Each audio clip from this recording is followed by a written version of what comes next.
Okay. And Arthur, can you start your recording and I'll start my recording? Arthur, I can't hear you, but I think you said righto. Should be recording on your computer. And we've got a bunch of people that we can now let in.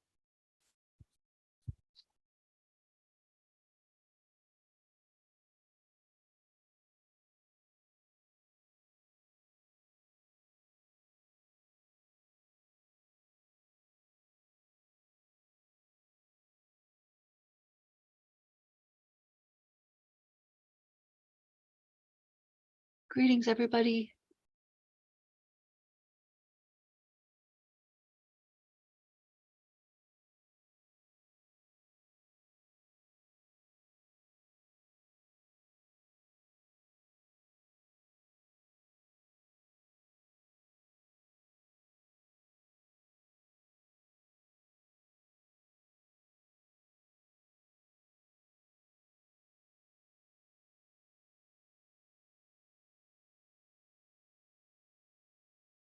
Okay, Mary Kate, you want to give a heads up that we're going to start in a couple minutes?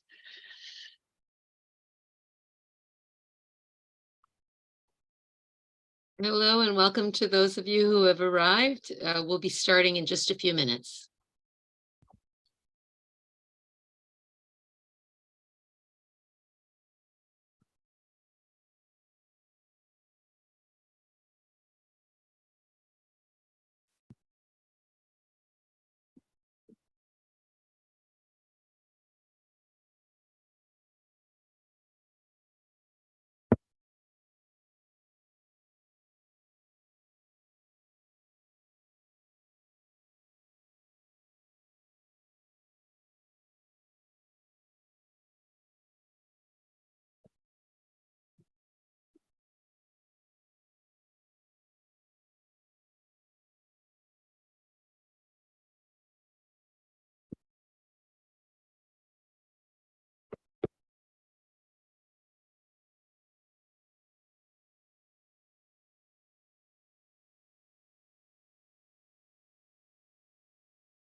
No, there's Larry.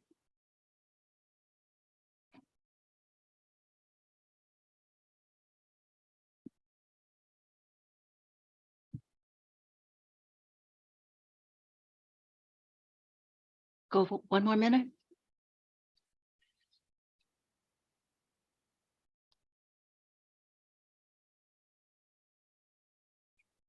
So in one more minute, we'll go ahead and stop the slideshow and I'll pull up Frank and Mary Kate as a spotlight. Does that sound good?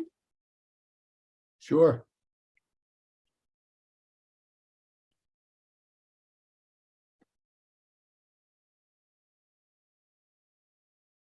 Okay, here we go.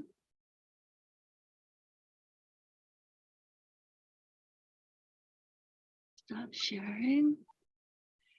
Mary Kate, spotlight, and Frank spotlight. And you are both good to go. Can you see each other? Yeah. And Mary Kate, oh, you got it. All set.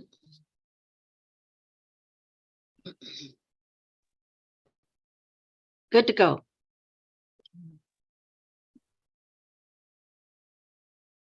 Welcome everyone to our Human Rights Day presentation with Frank Bonopoulos.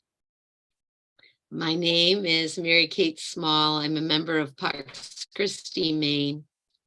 We've had the pleasure of working with Martha at Peace Action to promote this evening's event, and are grateful for the many different Maine groups that are co-sponsoring. Thanks to each of you. The format this evening will be a talk with slides followed by questions. We ask that if you can, please put your questions in the chat and Frank will answer them at the end of the talk in the order that they're received. If there's time for live questioning after that, that will also take place. Each participant will be sent links afterwards and the slides shown in this presentation, and also the chat. This will also be available on Peace Action's website and channel. So now I have the great pleasure of introducing Frank to all of you. I received an email last year saying that Frank was coming to teach a course on Guantánamo at Colby College and wondering if there were any of us that might like to do an action together on Guantánamo. And so we did that, and quite a few of us had the pleasure of being together. Frank is from the DC area. He's a human rights attorney, and part of his work, as you know, includes representing prisoners held at Guantanamo Bay. Specifically, Abdul Malik Bajabu is a Kenyan who has been held now going on 16 years. So the only thing that I can say from my short times with Frank is how grateful I am to him for the work that he does. I appreciate the fact that he's very humble about what he does, and it seems to be a common thread with folks I know who are doing this very hard work. And it seems that some of us are in awe of people who do the kind of things that Frank does. But the message that I seem to get from Frank and others is just to do our best wherever we're at, to do what we can do in the places that we are. And so without further ado, Frank, I thank you so much for being here and welcome you this evening. Thanks, Mary Kate. Hello, everyone. So I guess, let's see, we need to share the screen. Okay. So there you go. So I wanted to begin by just remembering Thomas Merton. Today is the anniversary of his death in 1968. And what are we doing here? Sorry. And I picked this quote from Merton because, you know, human rights law, right, or as it's known, international humanitarian law, is a standard and a norm for our society, so that you know, behavior that's destructive, you know, like genocide, like torture, is outlawed, and the standards of international human rights law are what are to guide us if we're to have a society that's based on laws and not on force and not on violence. So Merton at one point, you know, wrote that sometimes, you know, that society's norms need to have norms for an objective good. And that's what international human rights law is. It sets a norm for objective good. And when the norms of society become arbitrary, capricious, and pragmatic, there's the danger that, society goes ahead and cooperates with injustice and with evil. And that's exactly what happened with Guantanamo. As you'll see in the talk, as I go through the slides, what I try and do in 45 minutes is just to explain how Guantanamo was established as a place where prisoners could be brought and then tortured, and how that came to be. And the way it came to be was because people started taking the law as something that was arbitrary, capricious, and pragmatic. And as a result, almost our entire country went along with what was happening in Guantanamo once it found out, because for a long time it was held to be secret. So anyway, I just wanted to, begin with Thomas Merton and recognize his presence tonight. So, after the 9/11 events, right, the U.S. implemented what it called extrajudicial means to capture suspected terrorists. At National Security Council meetings, the CIA outlined plans for covert operations to fight, kill, and apprehend terrorism suspects and transfer them to third countries. These are what was known as extraordinary rendition to black sites for interrogation. The next day, on the 16th, you have Vice President Cheney on Meet the Press saying that, we have to work through the dark side. A lot of what needs to be done here will have to be done without any discussion, and we use any means at our disposal. So you can begin to think about how these people, how Cheney and the architects of the global war on terror thought. They thought in terms of something that was to be done secretly without any discussion in a democracy, and to work in the shadows and on the side of what is violence and evil, in my view. So the legal architects of the global war on terror implemented their plan and based on an expansive notion of executive power. So, we have a government where we have balances between the executive branch and the legislative branch and the judiciary branch. But people like Cheney and people like David Addington, who was Cheney's counsel, and the people who the architects of the global war on terror on these plans, they believe in a strong executive, an executive that sort of can do what they want without having all the time to be accountable to Congress. And as the Iran-Contra Minority Report stated, and it was authored by Cheney and by Addington, sometimes they feel bound to certain monarchical notions of prerogative, the king's prerogative, something that the founders of this country were trying not to establish in the Constitution. But what you do is you have a movement for a strong executive among very conservative people in the government, Donald Trump being just the latest example of that philosophy. But in the Bush administration, these people were in power. So on September 17th, Bush issues a presidential memorandum of notification. So that's a memorandum to Congress stating that the CIA has been given unprecedented authorities, right? It could use significant discretion in determining whom to detain. It can conduct covert operations without having to have any formal approval for operations anywhere in the world. It could use lethal force, including armed drones, and it could operate black sites. Before this, the CIA had to get permission from the Senate and the House Intelligence Committees to conduct operations in order to assault people, take people into custody, or kill them. And now it was given the authorities to do so on its own. Congress then passes the authorization to use military force.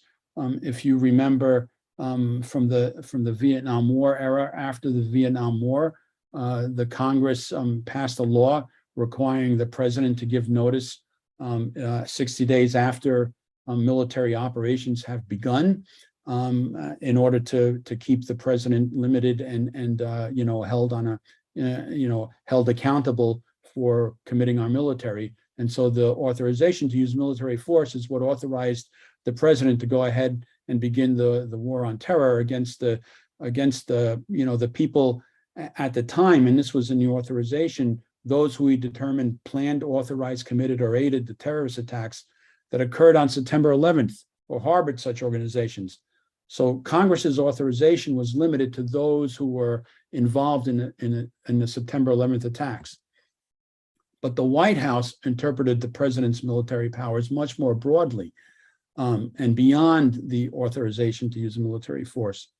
What you have is this notion of a strong executive power.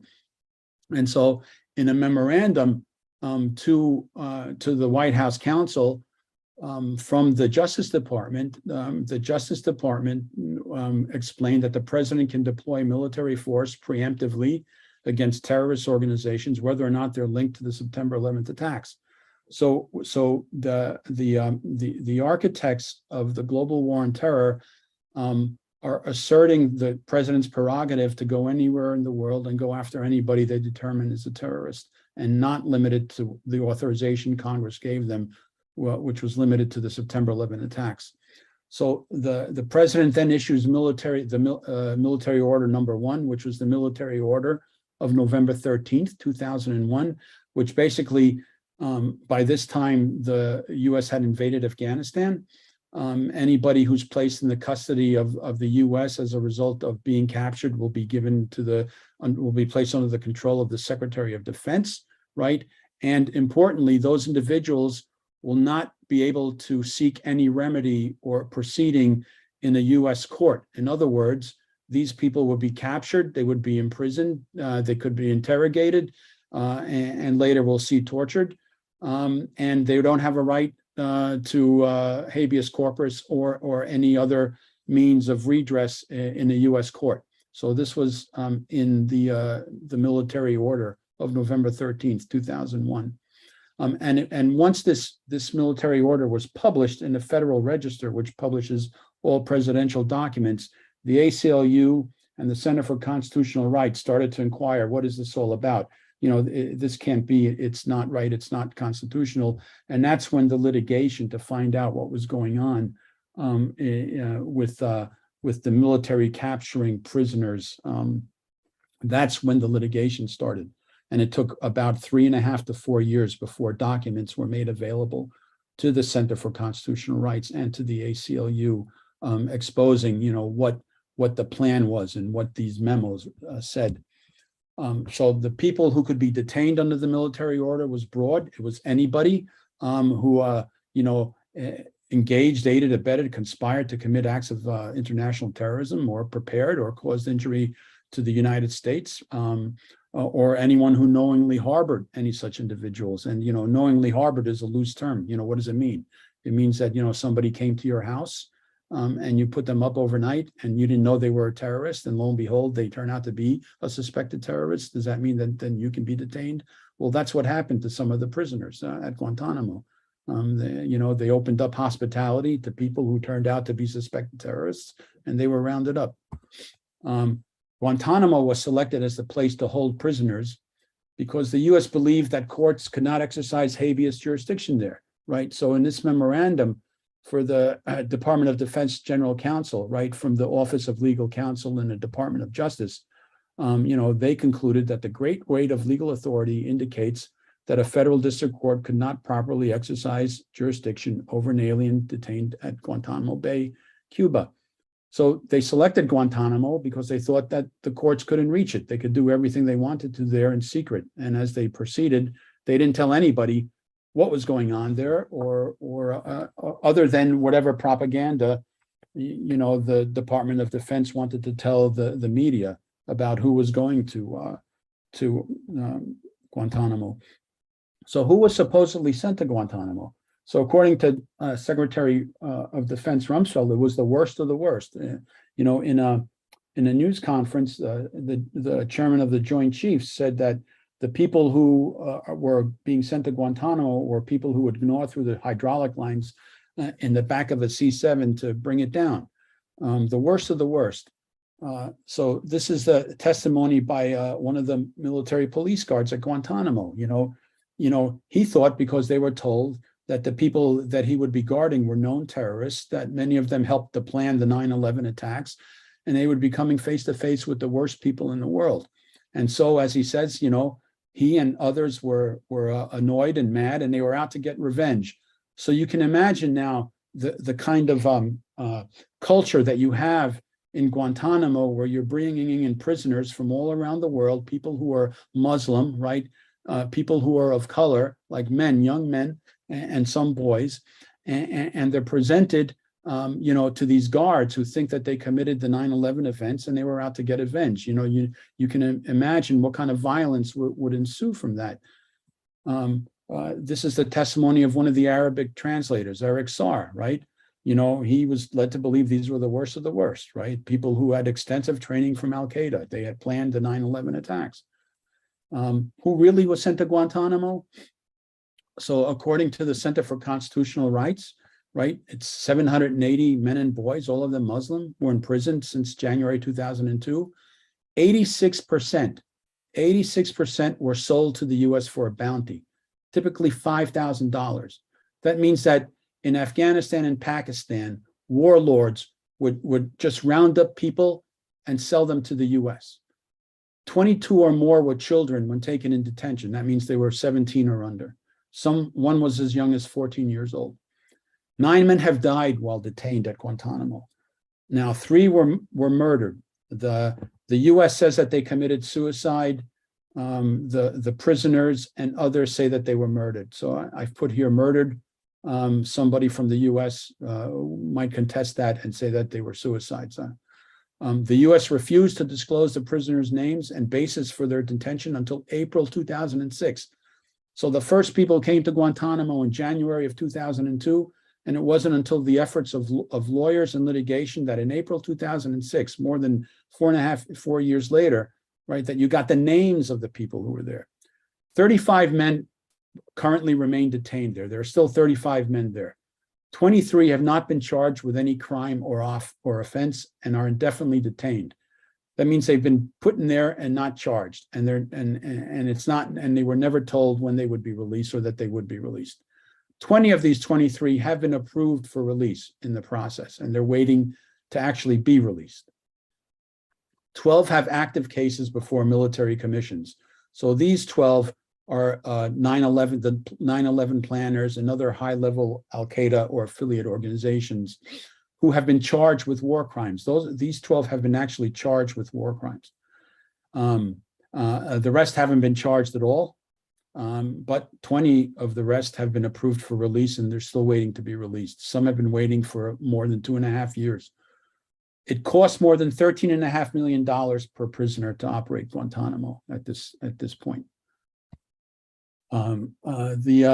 Pakistan admitted to turning over, prisoners to the U.S. for millions of dollars in bounties. The General Pervez Musharraf, in his book, The Line of Fire, admitted, Pakistan turned over 369 Al-Qaeda fighters to the U.S.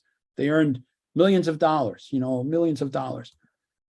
So I want to play for you a clip by Shakar Amir. Shakar is a Saudi citizen and a British legal resident. He was actually an English translator for law firms in London, and he went to Guantanamo. He went to Afghanistan after the U.S. invaded Afghanistan to help the people there suffering from the war. He was kidnapped by warlords and sold to the U.S. for a bounty. And I'm going to play. His interrogators blamed him for the 9/11 events, and I just want to share with you a 4-minute clip of an interview he did with the BBC about his interrogations. So let me see, how do we do this?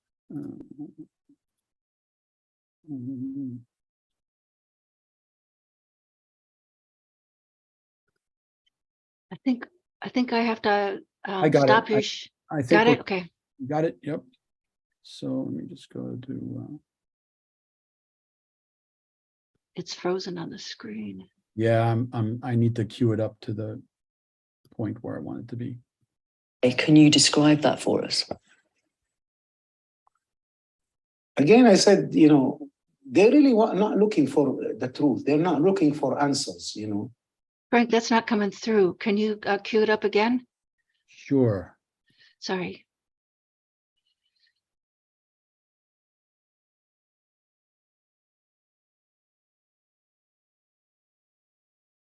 It says my sharing screen is paused.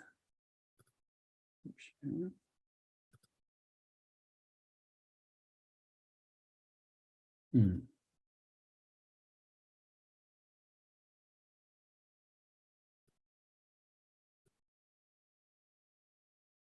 So I don't have approval to share the screen, Martha? Okay.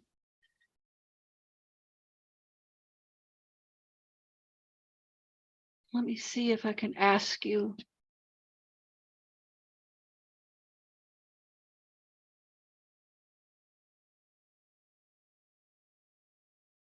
You should have it.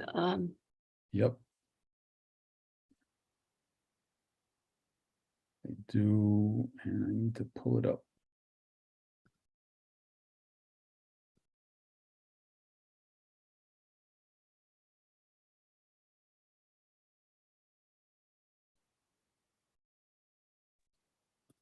Describe what it was like for you the moment that you left.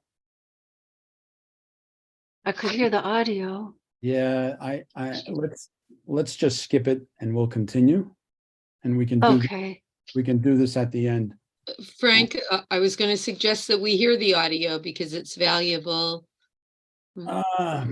Yeah, okay. Yeah, at this point, I got to go back. Whatever you think is best is fine. Yeah. And while you're thinking, in my introduction, I neglected to say that we will be having another Guantanamo vigil, January 14th. So just to alert you all to that at the Armory in Augusta, and we'll talk more about that at the end. So are the slides up? No, not yet. So what's going on?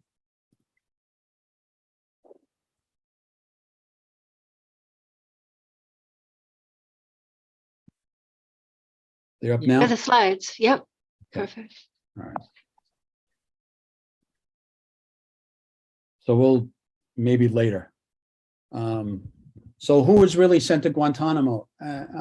So as the months went by, the people who were guarding the prisoners and other people who were working at Guantanamo began to realize that these were not, hardened terrorists. They really were nobodies. They were just, as Neely says, they were just young. The no ones. Same for Saar. He came to understand that what they were being told about who these people were was not the truth. And as he says, these people weren't even vetted. They were just being captured and sent to Guantanamo. And he asks, what extensive vetting process allows an 88-year-old to end up at Guantanamo? They sent an 88-year-old man to Guantanamo.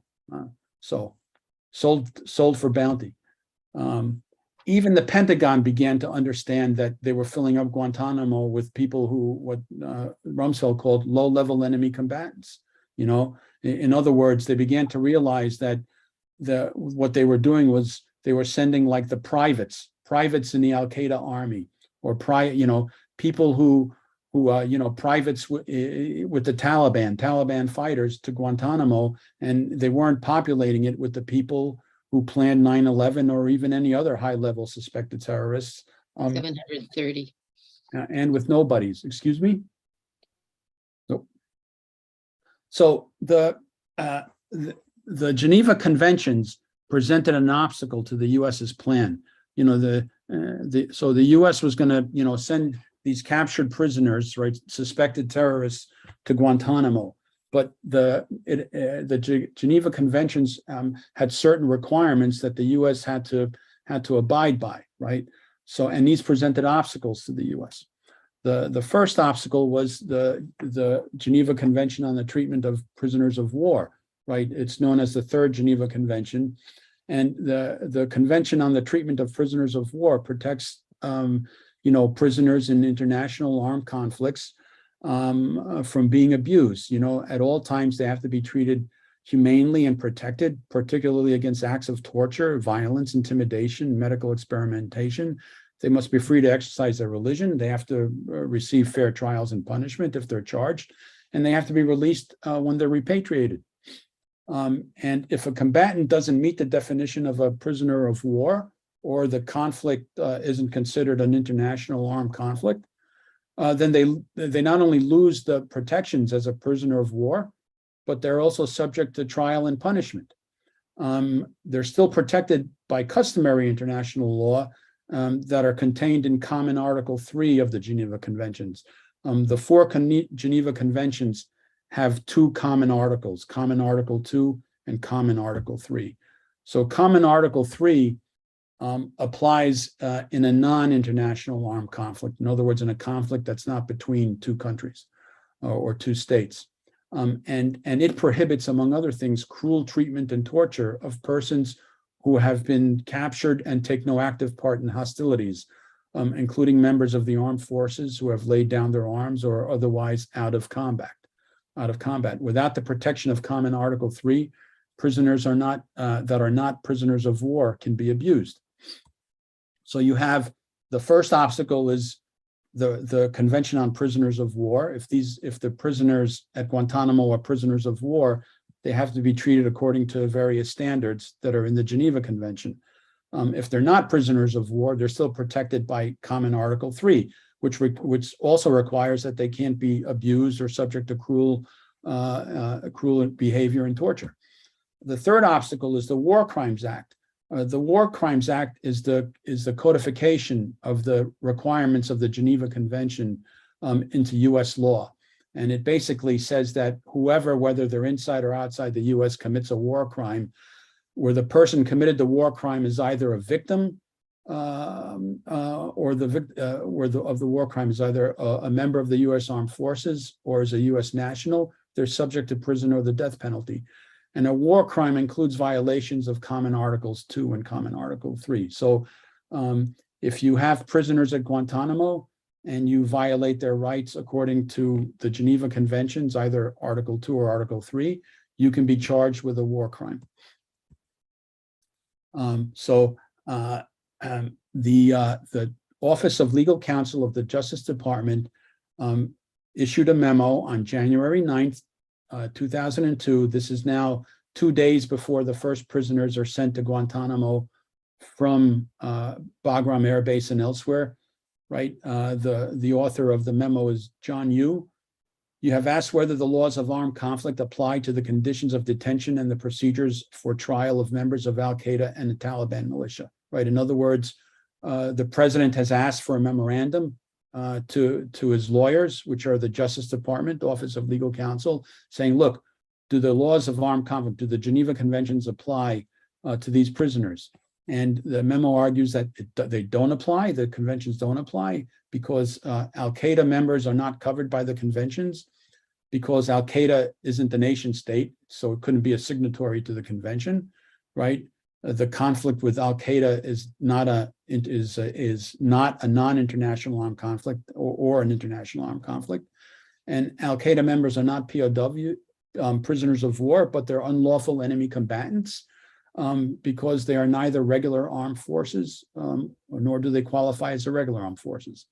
And the Taliban are uncovered for pretty much the same reasons, as well as that the Taliban is not a government and Afghanistan is a failed state. So this is what you put in his memo, and Bush accepted it, right? President Bush at the time accepted it. Yu's analysis is based on his theory of expansive executive power. Again, back to the people who are in power in the US government who want to extend the president's power. Any congressional effort to restrict presidential authority by subjecting the conduct of the US Armed Forces to a broad construction of the Geneva Convention, one that is clearly not borne by the text, that's his opinion, and almost all other authorities on the Geneva Convention think otherwise, would represent a possible infringement on the president's discretion to direct the military. Secretary of State Colin Powell disagreed with you, and he asked President Bush to reconsider accepting the conclusions of the Yu memo. President Powell, in a letter to Bush, said, look, what Yu is saying reverses a century of US policy and support for the Geneva Conventions.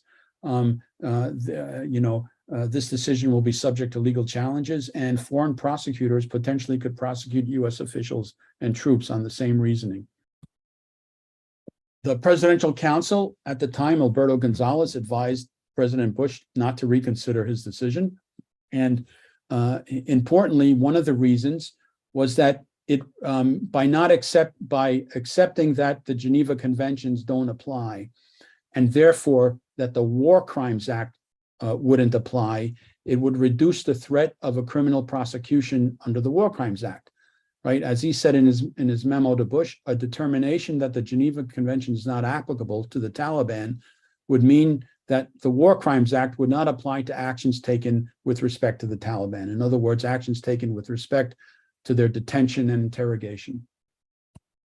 The Attorney General advised the same thing to President Bush, right? In his memo to President Bush, he says, a presidential determination against treaty applicability, against the Geneva Conventions applying, would provide the highest assurance that no court would subsequently entertain charges that American military officers, intelligence officials, or law enforcement officials violated Geneva Convention rules relating to field conduct, detention conduct, or interrogation of detainees, right?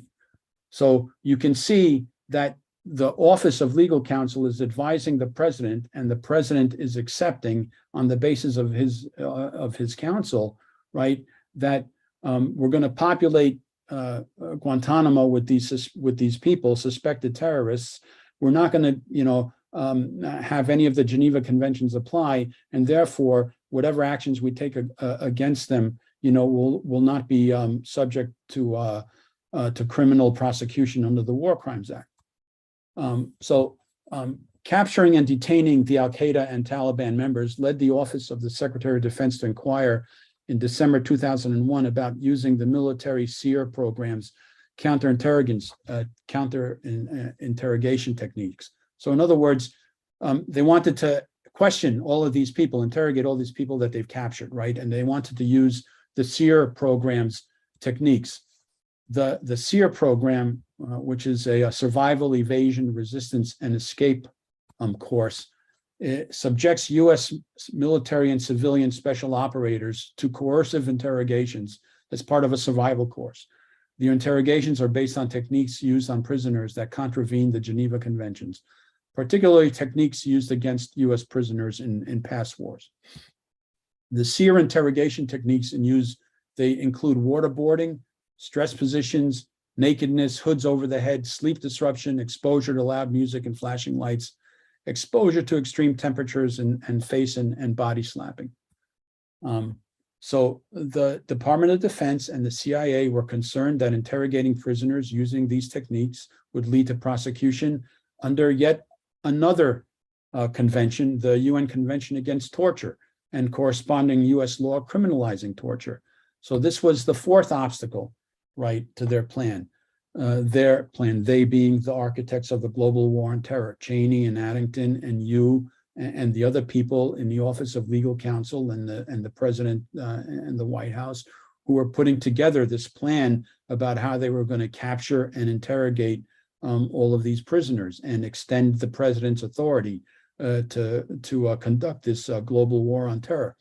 So the UN Convention Against Torture, right, defines torture as any act by which severe pain or suffering, whether physical or mental, is intentionally inflicted on a person for the purposes of obtaining information or confession, right?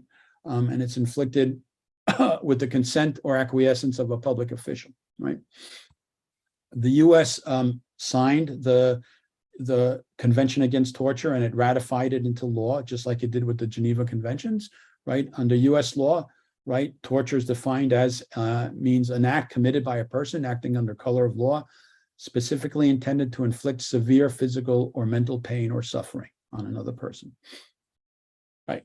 So the White House, the DOD, and the CIA wanted to know: look, are we going to run afoul of the torture convention if we use the SEER techniques? So they asked the Office of Legal Counsel, and by this point it was Bybee was the assistant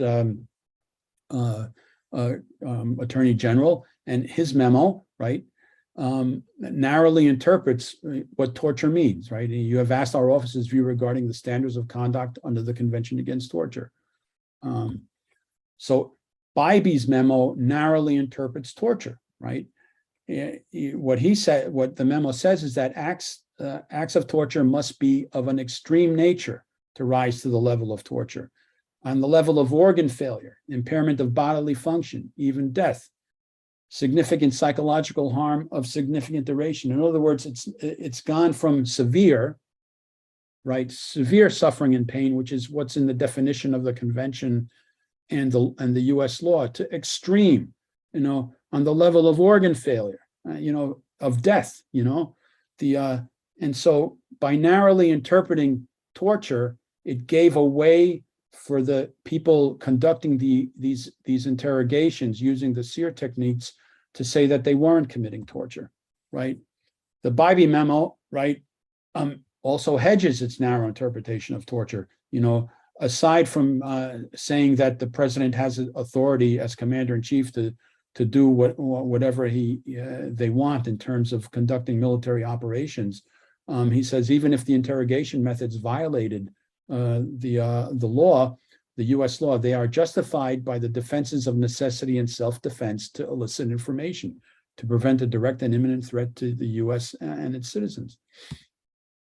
At the same time, Bybee also sent similar memos to the CIA that were classified and were not revealed until 2009 in litigation brought by the ACLU. And these memos to the CIA came to the same conclusion and basically said the same thing, that the definition of torture means extreme physical pain on the level of organ failure. Those memos came out in August of 2002, and 3 years later they were reaffirmed by Bradbury, who again gave the same definition for torture, right? Denotes physical pain that is extreme in intensity, and he gives examples: sustained systematic beating, application of electric currents to sensitive parts of the body, tying up or hanging in positions that cause extreme pain. The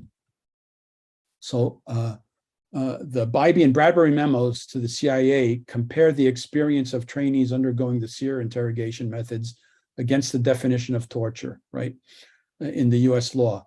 The memos conclude that none of the interrogation methods amount to torture when properly conducted and monitoring.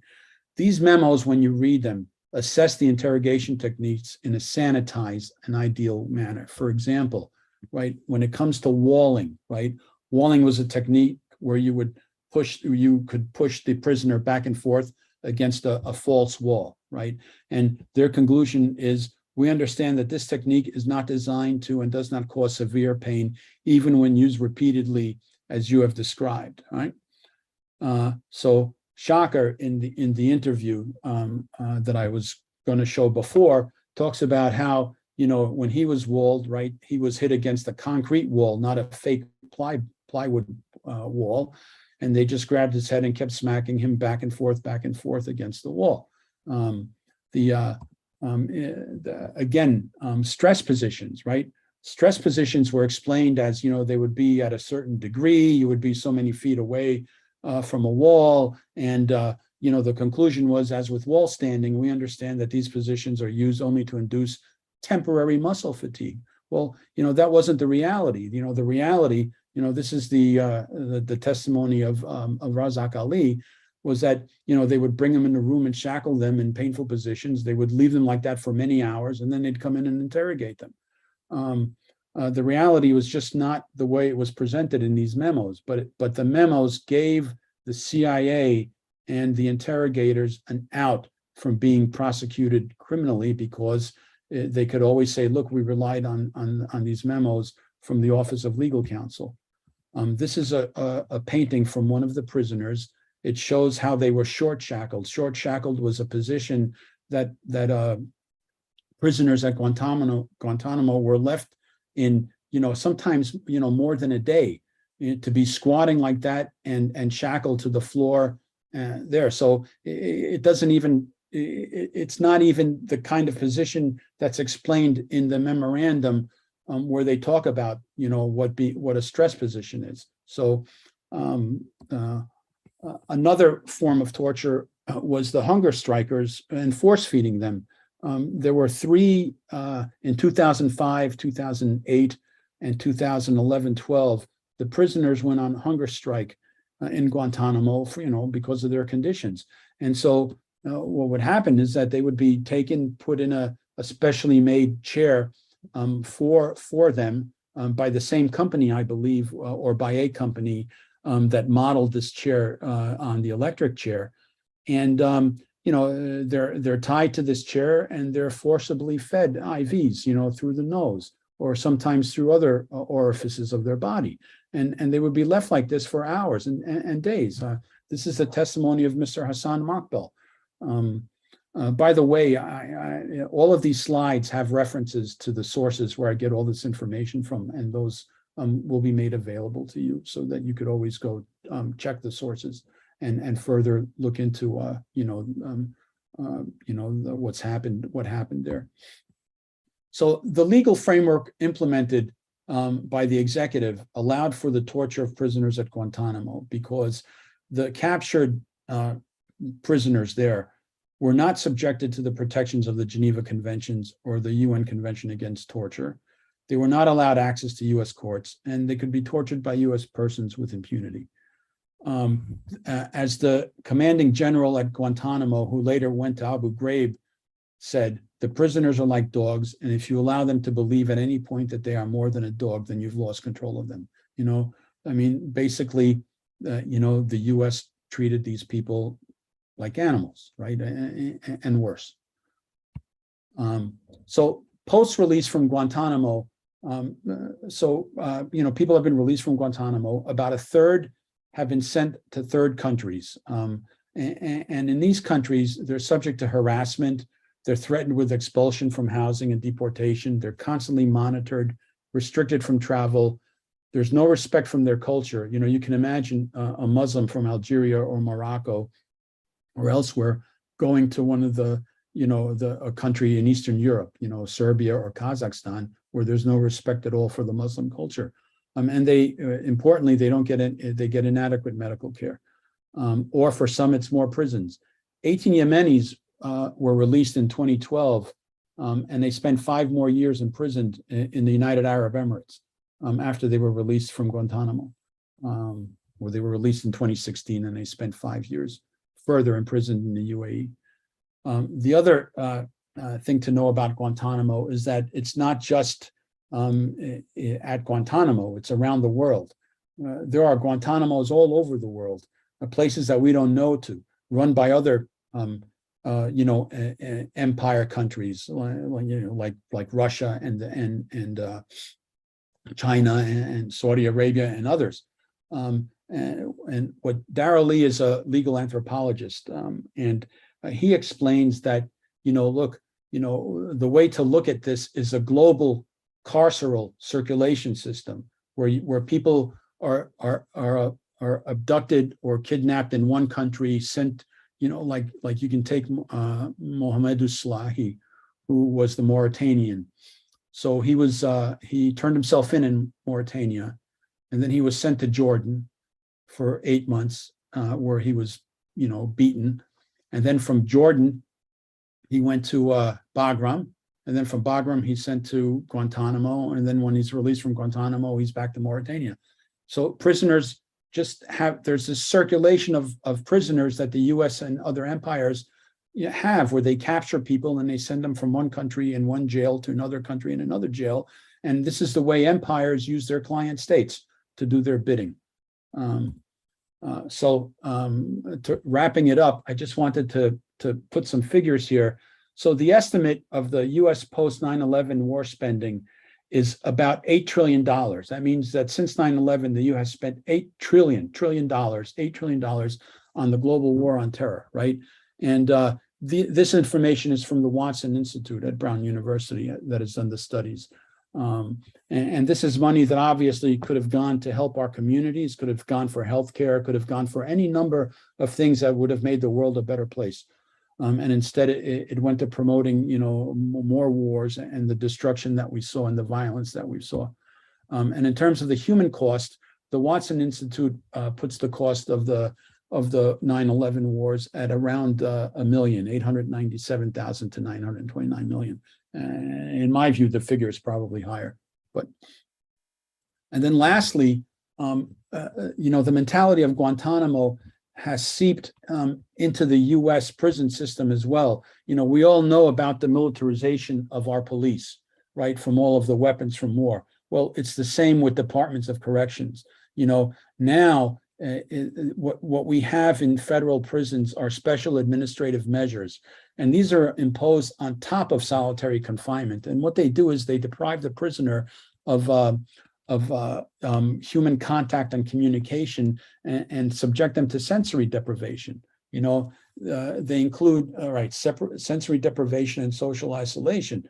For example, physical isolation, smaller cell, light restriction, you're not allowed out of the cell. Spiritual isolation, your practice of religion is sharply restricted, not allowed to go to prayer groups. Information isolation, where you don't have access to information or anything. So you have to think of Guantanamo not just as a phenomenon or something that the empire does around the world, but it's also internal. You have this internalization of the mentality of incarceration in the U.S. prison system. So if you want to learn more about Guantanamo, I have a slide at the end, and you'll get these slides. And it just lists organizations and films and databases that you can consult. As far as databases go, the University of California at Davis has the Guantanamo Testimonials Project. And what it has is interviews with people who worked at Guantanamo and with prisoners. It has guards, nurses, doctors, translators, as well as prisoners. It's actually a very interesting database when you have time to go through and just to hear and read the transcripts of some of the interviews. And then there's a whole bunch of books I just put down, sort of the ones that come to mind. But there's other ones. So that's it. 50 minutes. So I'd be glad to take any questions, or if you have any questions in the chat, or just to answer any questions. And thank you so much for listening. And I apologize for not hearing Shocker on the interview.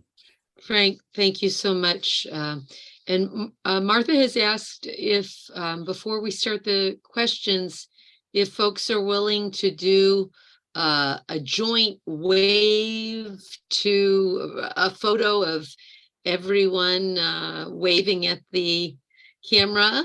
And so if we can do that before we start, I guess Martha will just get the view into gallery view then. And Got it. Thank you, Frank. So much. Yeah, thank you. You're welcome. So we'll do our photo, and then we will answer some questions gladly. Got it. Thank you.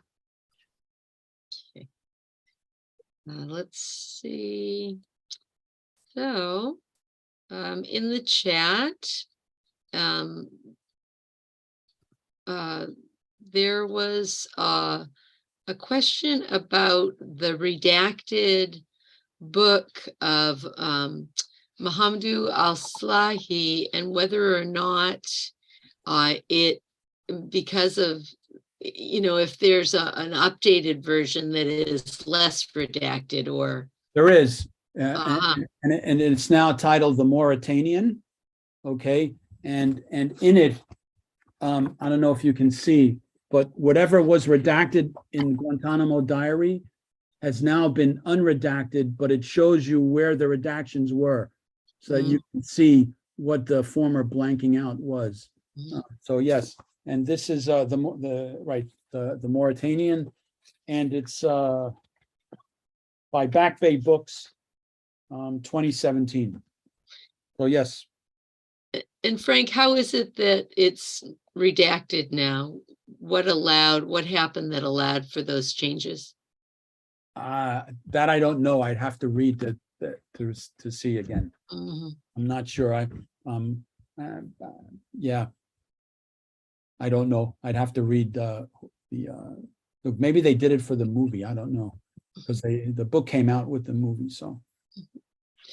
And there's a question for you. Do you think there are actually any torture tapes somewhere? I don't know. As far as I know, the CIA had destroyed them all. And whether any exist or not, I don't know. Mhm. But there's Yeah. testimony. I mean, you just need to hear the testimony of those, poor souls who were tortured, people who were waterboarded 83 times or more. The testimony is all there and you can read it, and it's been put out by many sources. So Mhm. And a follow up to that, or separate question, can Guantanamo ever be closed? I don't know, because what I do know is that we can get the prisoners out of there that are there now. But the Guantanamo was used as a holding place for Haitians and Cubans in the 90s. And the way the US is, 20 years from now, or 15 or 5 years from now, some other population will be put in there. The base is used by the military for the purposes of its empire. And I think it'll always be used until it goes back to Cuba, which I hope it does someday.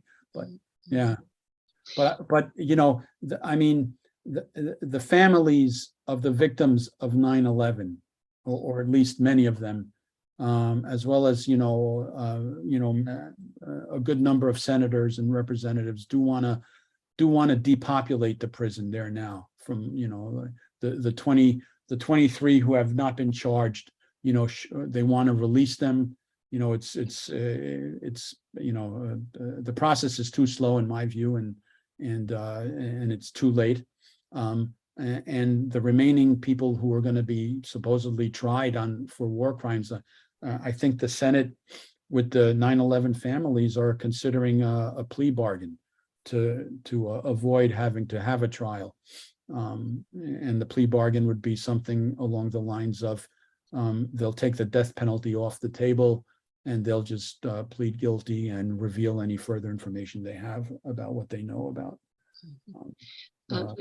attacks. Thank you, Frank.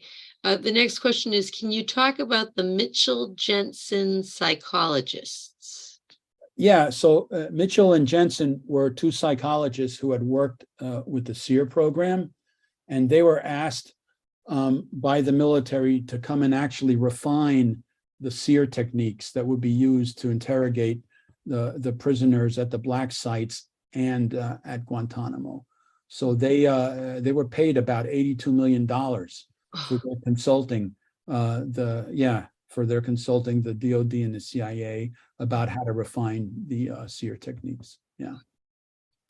Next question, will the Bush administration officials responsible ever be held accountable? I doubt it. I mean, they haven't already. Certainly President Obama didn't want to do it, didn't want to bring charges, and neither did President Trump, neither will President Biden. So I don't think so. I think that I mean, I don't know how else to put it. This is you're dealing with an empire, and so the government wants to look forward, not look back, and not make amends, and not recognize the violence that it did, or deny it altogether. There's a comment, not a question, just from Barbara, thanking you for presenting to us tonight. She's also wishing anybody who's celebrating Gaudete Sunday, happy that to all, and may the path to justice be open and shared by all. So we don't have any more. Oh, maybe we do. So see if I have a written question here. Hold on a sec, please. For what reason do you believe George W. Bush is remaining so silent? I don't know. I mean, if it's silent about Guantanamo and the black sites, it's because he doesn't want to open up a can of worms. Mhm. Any comments regarding the surprise listing of Palestine as one of the locations of the circular sites?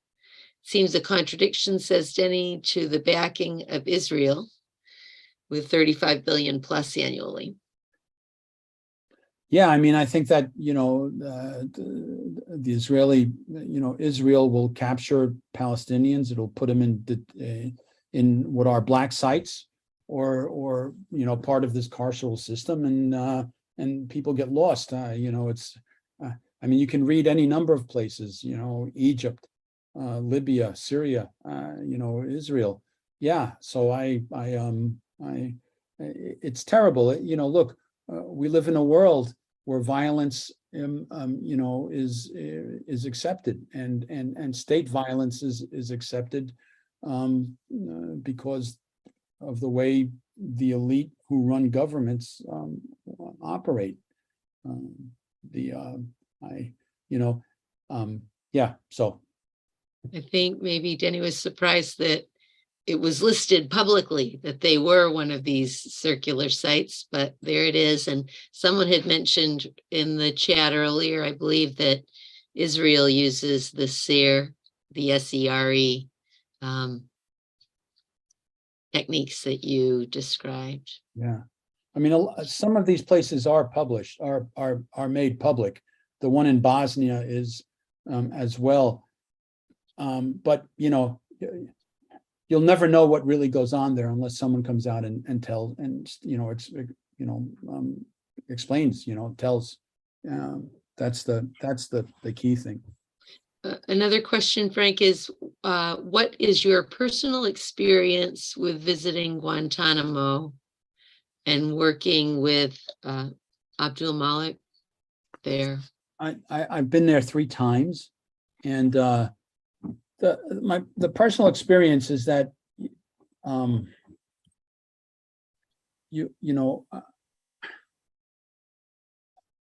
so let me put it this way. I've represented other prisoners, in the U.S. and I've been in prison myself for acts of civil disobedience. So the first thing for me is to just treat the prisoner humanely as a person and to get to know them. So Abdul Malik and I, before we even sit down to talk like legal stuff, I'll sit down and we'll talk about what our favorite books are, what our favorite poems are, right? I'll ask, he likes to sing, so I'll ask him to, sing a song, then I'll do my part at singing. The first part of the experience is you have to be a human being to another human being.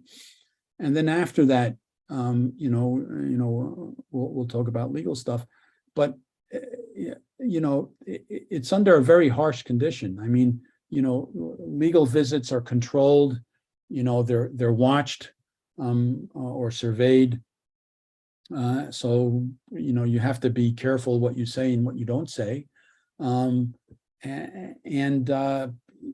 mean, the guards are all young American, mostly males, some female, and they're all nice and courteous, and it kind of like can throw you off, because you have to remind yourself that, yeah, they're nice and they're courteous, but you're in like a maximum security type prison where people are treated harshly. Even now, I mean, no one, as far as I know, it's not, the Guantanamo isn't the way it was in 2002 and 2003, but people are still,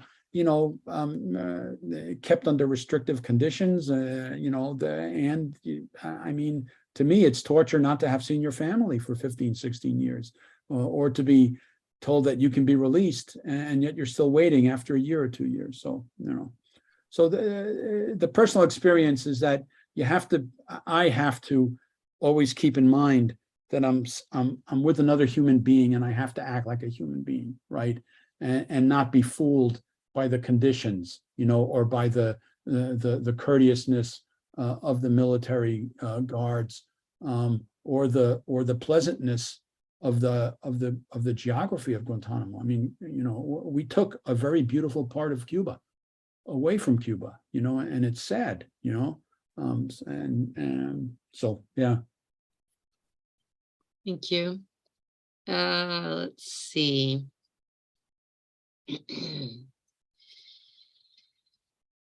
So I don't, yes, sir. And if we have time and people want, I think we can boot up this 4-minute clip of the interview with Shaka if people want to. I don't want to, I know we've gone on over an hour, but yeah, we good with that? So Martha, can we share the screen and I'll try to do it again? Yep, you should be free to share. Yep. And Sorry. I'll just say that if anyone does have to leave before this brief presentation, we will be gathering in Augusta at the Armory on January 14th to stand in solidarity with the men in Guantanamo and to demand their release. It'll be at 1 o'clock in the afternoon. And so if those of you can stay, here we go. Thank you. Can you see the? Yes, yes. All right.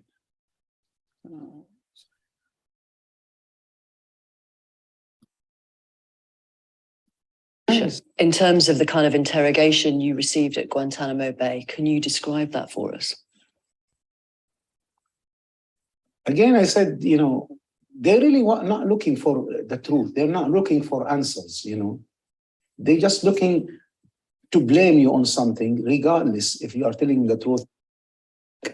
As soon they see you, giving them some answers that, it shows you that you are a human being, they won't accept it. But what are they asking you? One of the incidents really, I can't forget, I cannot, because I don't know much about 9/11. Truly, I don't know much about it. I don't know, what happened there, truly. So for me, it's just like, okay, 2 building collapse, And one day I was in an interrogation and the interrogator brought a book. And it has all scenery from 9/11. And then he kept opening, one page after another page. And then suddenly he stopped on a page where somebody jumped from all the way up, God knows, 100th floor or something.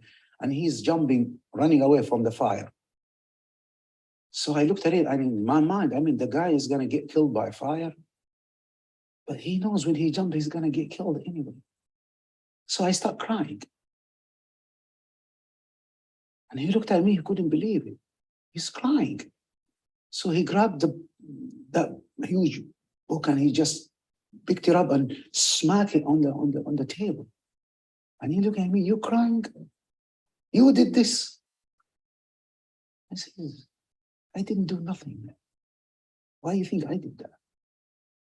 And that's why I felt they really, they don't want to even believe you are a human being. They don't want you to feel that, yeah, I'm just a man with feelings, just like you. But they don't want to believe that. And when they get to these moments where you show them that you have feelings just like them, they hate it because they know what they are doing to you. How did these?